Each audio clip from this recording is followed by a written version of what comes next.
In February 1944 he wrote, "There are always teachers standing ready to help anyone who shows the least sign that they desire to make a real study of the mysteries of this life. Some persons may think that the mere dropping of the veil of matter should free the soul from all obscurations. But as on earth, so here, things are not thus and so because they ought to be, but because they are. We draw to ourselves the experiences for which we are ready, and which are demanded by us. Most souls here do not demand enough, any more than they did in life." I hope this is not going to shock you, Lillian, but most of the men and women here have lived in the flesh before. I was very startled when my teacher told me that they had walked the earth before as material people, some of them several times. They remembered their latest life, the others seemed like a dream. That is why one should keep the memory of the past as clear as possible. There is a note at the bottom of the page. The theory of reincarnation repugnant to both Lillian Hamilton and T.G.H., and for it, so far, there has been produced no satisfying evidence. This notation was made by Lillian Hamilton. This is the only mention of the possible reality of reincarnation in the Hamilton notes. There are several indications that they had inquired of their friends on the other side, and none of these friends had shown any interest or knowledge of this phenomenon. Hamilton had read some of the Blavatsky materials, which were very much on the minds of many educated people during the time of his experiments. He had apparently rejected reincarnation, a common position taken by most spiritualists at this time. Maybe he was more of a spiritualist than he realized. It is interesting to see Hamilton coming back after his transition with a new perspective. How is it that the earlier workers on the other side during the lifetime of Hamilton should have been so unaware of reincarnation, while Hamilton himself is made aware of this phenomenon after his own death by one of his teachers? Did the other individuals with whom he worked on the other side not have similar teachers? Did he now, after death, discuss any of this with his former co-workers in spirit? There is no indication in the notes. It does show, however, that it is possible to change one's mind even after the transition of death. This seems to be clear evidence for a living and responsive consciousness even without the physical body.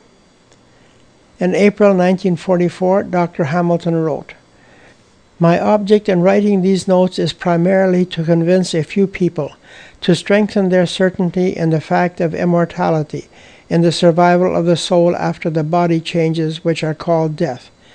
Many think they believe. Many are not certain whether they believe or not.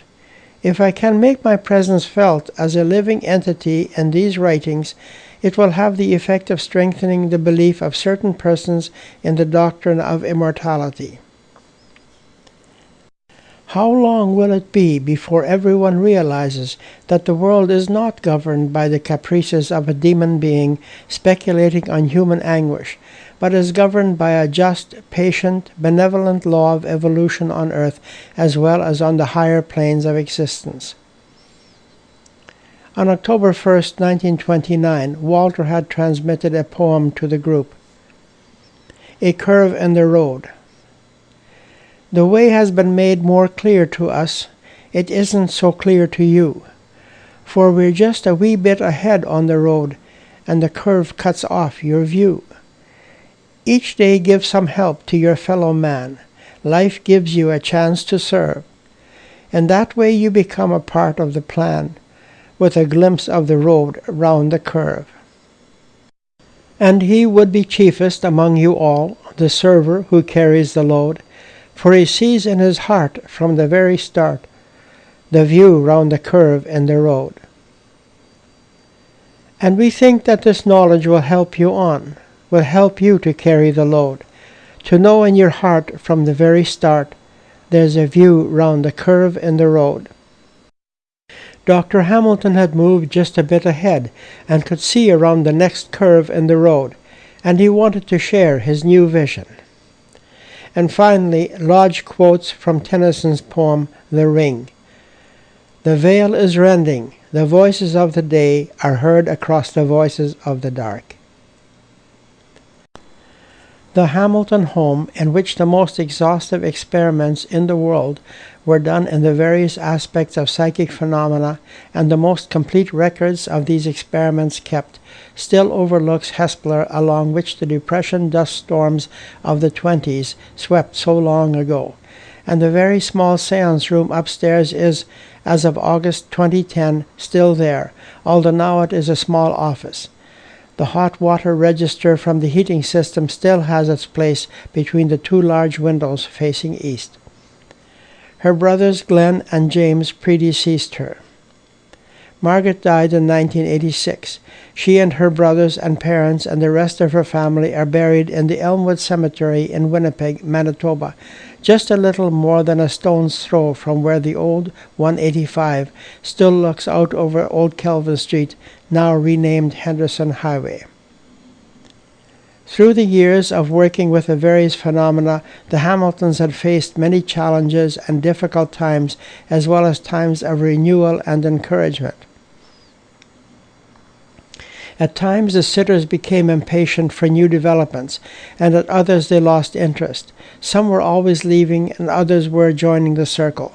For good work, stability of the group was required, but there were only a few times when things were stable over any length of time. There were many curiosity seekers. At various times Dr. Hamilton was encouraged by his friends beyond the veil to limit the number of onlookers, but he simply did not follow their suggestions. There were times when it seemed as if it became almost impossible to sing as enthusiastically as was often asked for, and the sittings suffered from lack of the energy needed to produce phenomena. At times Walter became impatient, at others angry and short-tempered, but always someone would come from the other side and smooth over the waters of their relationships, and the sittings would continue. Mary Marshall appears to have had problems with her husband, although she clearly loved him very much. Little is said about this in the notes, but he seems to have discouraged her from attending the Hamilton work. They also appear to have had difficulty at times making financial ends meet. The income from the readings that Mary could give was cut back by the desire of the Hamilton group to stay away from any financial involvement with the psychic work. From the spirit side, she was often encouraged to give up the outside work. This brought times of friction and discontent. There were also times when Mary and even Susan Marshall thought the experiments verged on their sacrilegious, and for reasons of faith they withdrew for a time.